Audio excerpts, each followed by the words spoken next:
Good evening, folks. Viewers, time to get started on another section of Gameology. And of all the series of Gameology that I'm going to be doing, this is one that's probably going to be the most subjective of them all. Because for the next couple of videos, I'm basically going to give my thoughts on how one judges the quality of a video game. Now, if you know me, you know my background. I firmly believe that a video game can be a work of art. I am a firm believer in that. And like any form of art, the quality of something is subjective. Some people might look at a certain movie, book, or comic book as the greatest thing ever, but there's always going to be someone who disagrees, and there's nothing wrong with that. A wise man once said, opinions are like assholes. Everyone has one. So, like, more than any other Gameology series that I do here on the channel, everything I say here is strictly opinion. This is just a discussion of my own personal method of judging the quality of a video game. And that being said, if you have your own ideas of what makes a game good or have your own method of judging the quality of something, feel free to detail it in the comments because I would love to hear it. But because I'm doing so many videos talking about the general quality of video games, I figured it was time to explain my method for judging games.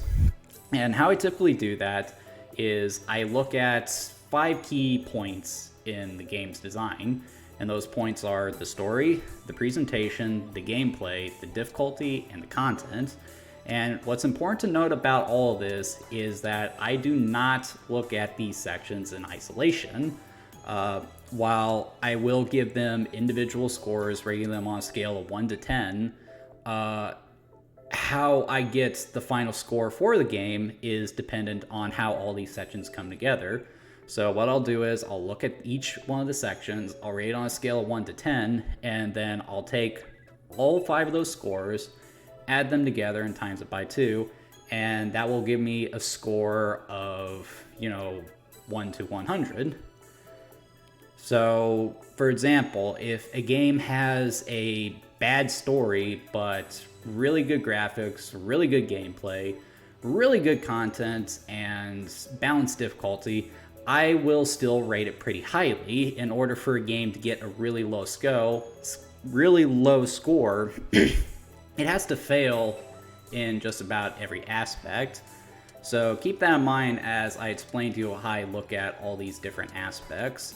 So first of all, we're going to start with story. Now, one of the big questions that people always have in regards to video games, one of the big debates in video games is whether or not story matters in a video game. People who have been with the industry since, the Atari 2600 days, the 80s, typically like to argue that story doesn't matter. Video games are something you play and that's all there is to it. But modern gamers such as myself tend to feel that story does matter in a game because it's really what separates it from, just a toy that's intended to entertain your kid for a while. And for me personally, I feel like there is a lot of untapped potential in regards to the narrative potential of video games, which is why I make it a point to talk about it so much when I review a video game. But it's a little more nuanced than, all video games need to have a good story. Some games just, don't need a complex story. For example, NFL Blitz, a yearly sports franchise, or Madden, NBA 2K or whatever. Games like this don't really require a story because the main fantasy there is that you are playing pro football, playing pro soccer, anything like that. I would also argue that it doesn't really matter for something like a multiplayer shooter, but you can still elevate a game if you have a lot of lore regarding that game, like for example the Team Fortress games. But for something like NFL or multiplayer focused game, I would say that you can get away with not really going all in with the story. Other games tend to lean pretty heavily on their gameplay, and a good example for that is the Mario series. The plot in a Mario series, in a Mario game, is pretty consistent. Bowser's kidnapped Peach, Mario has to go save her. That's all there really is to it. Now, it's not to say that some Mario games don't go deeper with the stories, like the RPGs in Mario Galaxy here, but it's very clear that gameplay is king there and the story is secondary, and that is by design too. That's how Miyamoto designs his games. You start with the gameplay, and then everything else just falls into place, and if an intricate story comes from that, well, by all means, include it in there. So in regards to games like this, and what I was talking about earlier with NFL, if I were to rate these games on my blog for story, I would rate them a 5 out of 10, which to me is an average score. A Mario game, it does not prioritize story, but at the same time, it's not doing anything egregious. If it's just at the bare minimum providing context, that's okay. Same thing with NFL. I mean, the context is you're a pro football player. Don't need much more than that. However, I typically don't rate games like this any higher than that for story. For something like Mario Galaxy, I will sometimes beat the score up to a 6 out of 10, slightly above average, because it's just doing that little bit more than the other Mario games. But I typically won't go much further than that.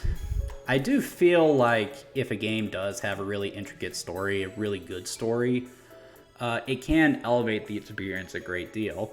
Metal Gear, for instance, while Metal Gear paved the way for the stealth genre, to me what makes the game as memorable as it is, and why the older games are still worth playing today, is the story. Now, a lot of people are going to say that Metal Gear goes overboard with the story, and rightfully so. In Metal Gear Solid 4, for instance, they have cutscenes that can last upwards of 45 minutes to an hour, and yeah, that's absolutely ridiculous. But the earlier games didn't go too far with it, and it also was in service of the gameplay too. It felt like something really interesting was going on, and you were a big part of it. So the story in Metal Gear definitely elevates it, but it's also got issues with the gameplay. So even though I would probably say that the story is the story is definitely better in Metal Gear than it is in Super Mario Galaxy, I would still probably rate Super Mario Galaxy higher than Metal Gear Solid 3, simply by virtue of the fact that as a sum of its parts kind of thing, Super Mario Galaxy is better. While the story isn't as good as Metal Gear Solid 3, the graphics, gameplay, difficulty, and content are. Metal Gear Solid 3, it has problems in regards to its gameplay, and its presentation has aged a great deal. So, yeah, it does get dots and points there, which, again, is in service of what I was saying earlier. When I talk about all these different aspects, it's a sum of its parts kind of thing, so don't think I'm going to rate a game low just because the story isn't any good. But I'm also not going to rate a game terribly high just because it has a good story. For Metal Gear Solid 4, for instance, I actually didn't give that a perfect score despite how good the story was there. And the reason I didn't do that was because there was just too damn much of it. It was more of a movie at times than it was a video game, and that's a problem. When I say that video games have a lot of untapped potential in regards to storytelling, what I mean by that is that actually telling the story through the gameplay. And sometimes you just come across a game that really does that well. And the best example I can think of is Metroid Prime. So the thing about Metroid Prime is that the story in the game is completely optional. So the basic setup of the game is Samus answers a distress call. She discovers a space pirate frigate and finds Ridley on it. And after the frigate is destroyed, Ridley flees to the planet, Talon 4, I think it was. And Samus gives chase, and the goal of the game is just to track down Ridley. But as you play Metroid Prime, you'll realize that there is a bigger story at play here. The history of Talon 4 and the fact that Samus is there might hold a little more weight than you initially thought.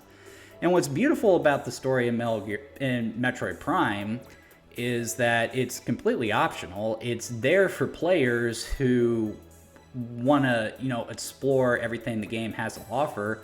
But if you just want that sick as hell 3D Metroidvania that the game gives you, well, then you can just completely ignore it. So you can really roleplay in the game.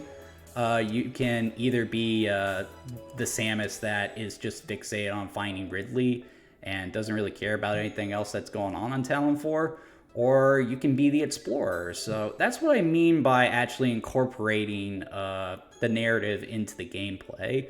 And there are a bunch of other games that I can think of that can do that, and we'll probably cover them at some point in the Let's Play side. But yeah, for something like Metroid Prime, it would get a perfect score on so many levels. Metroid Prime still holds one of the highest ratings on my blog, and for good reason. The only thing that really kills Metroid Prime is the damn artifact hunt, which is just a damn pace breaker.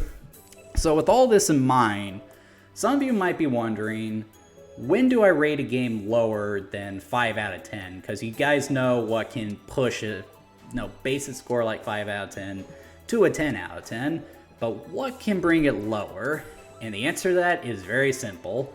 You just have to fail epically at the story you're trying to tell. The lowest score that I ever gave on my blog is, of course, Sonic 06, and I think the game just speaks for itself. There's just so much wrong with the plot of Sonic 06. The premise itself is just really bad.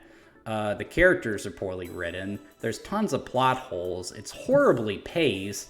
It's at times lazy, and it just hits the reset button at the end of it all. It is just a horrible, horrible, horrible story. Not to mention the fact it can be gross and offensive at times. So yeah, when I did my review of Sonic 06 way back in 2016, and I'm not looking forward to playing it again next year, it's coming up in my list of Sonic games, I gave Sonic 06 a 1 out of 10, and with a score like that, that basically means that this game cannot get any higher than an 8 out of 10. But with everything else that was wrong with Sonic 06, with its graphical issues, the gameplay, the difficulty, it just kept getting lower, lower, and lower. The only good thing that Sonic 06 has going for it is that it has a lot of content, but it's not good content, so yeah. So if a game just uses story to provide context for the gameplay, that's a 5 out of 10 score for me.